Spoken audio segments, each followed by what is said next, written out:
يا بنات يا حلوين، قبل كده سألتني قالت لي حاجات التوم اللي بتشتغلي بيها.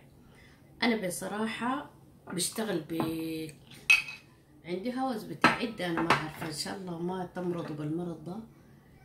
المبشرة دي طبعا حلوة لكن تكون حريصة. دي برضو حلوة بتطلع ناعم لكن برضو تكوني هناي تبشري بالراحة. بسم الله ابتدي لكم بيدي بس توقفيها كده. شغلي طبعا معلوم.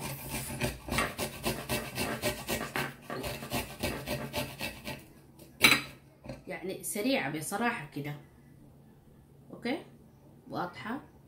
دي واحدة، دي بصراحة بتطلع لكي يعني ما كبير شديد ولا صغير شديد. اوكي يلا نجي للحلوة دي.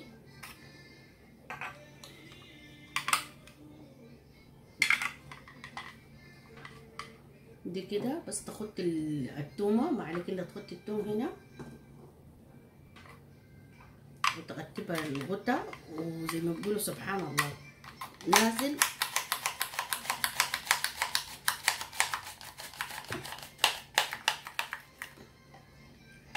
اوكي ان شاء الله وتحط عندكم. دي شوية بتسويها طولية بس. يلا الصغنطوطة دي نفس المبشرة لكن حلوة لانها تديكي صغير شديد وسط. هنا لو دايرة تسوي شرايح. بسم الله نسوي لكم بكل الجهات.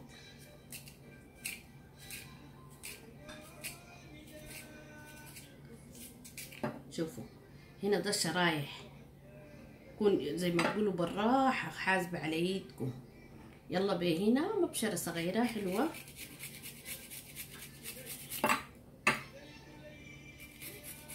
انا طبعا عشان السكر سبحان الله بجد يعني بكون حريصة في شغل زي ده.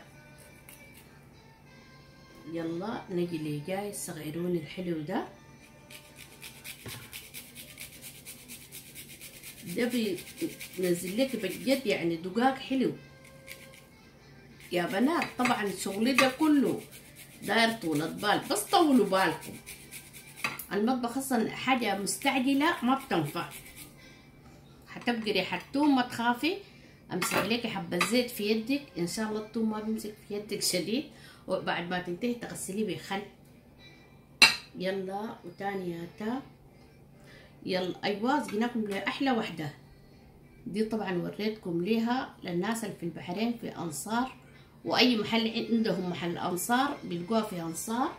يلا دي بقى بتسويها لك عجينة يعني، والكويس فيها بتمسك في نفس المحل. بعد ما تنتهي منها بتشيليها بتنزليها في المحل اللي انت دايره، يعني ما بتحتاجي صحن تسوي فيه. وناعمة شديد بصراحة. السلطة حاجة ما دايرة فيها التوم يصهر، حلوة شديد. بسم الله.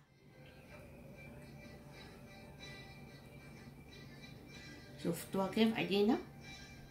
عجينة توم بصراحة كده. دي حلوة شديد طبعا، دي ما بقدر استغنى عنها لو شنو، لو جبت شنو. يلا نجي لي دي حلوة لشنو؟ لانك ممكن تحطيها في التلاجة لانها بتنقفل. ممكن تحطي فيها التوم وتحطيه في التلاجة. دي الكل اللي بتسويه بتفتحيه زي ما شايفين ربط، بتحطي التوم وبتضغطي هناي لما يجيكي التوم بيجاي. ان شاء الله واضح يا بنات. ده انا كان سويته في حاجه، في واحده قالت لي لو سمحتي بالراحه سوي لنا هون. ده يا بنات الطلبات فانا ما بتذكر يعني معلش. ده الحلو فيه انك ممكن تحطي بيه في التلاجة التوم. ممكن بعد ما تبشر تفرم الكميه اللي انت دايرها، الباقي ببساطه شديده ممكن تدخليه في التلاجة. وتابعوني في فادية السودانية، والليله عند البث المباشر حيكون في اليوتيوب يا بنات ما في الفيس. تابعوني في قناتي في اليوتيوب عشان تشوفوا البث المباشر. وكونوا كتار يا حلوين. تسلموا يا حلوات. يلا كده بس وانتهى التوم. ده للناس اللي بخافوا الريحة والحاجات زي دي ما يتوسخوا، فدي انسب واحدة ليكم يا بنات. اما والاخوان الشباب دي حلوة ليكم بصراحة كده. ديل كلهم دي برضو حلوة ليكم لانه ما بتتوسخوا، لكن الباقيين ديل بتوسخوا. ويلا يا حلوين، تسلم ان شاء الله اكون فدتكم.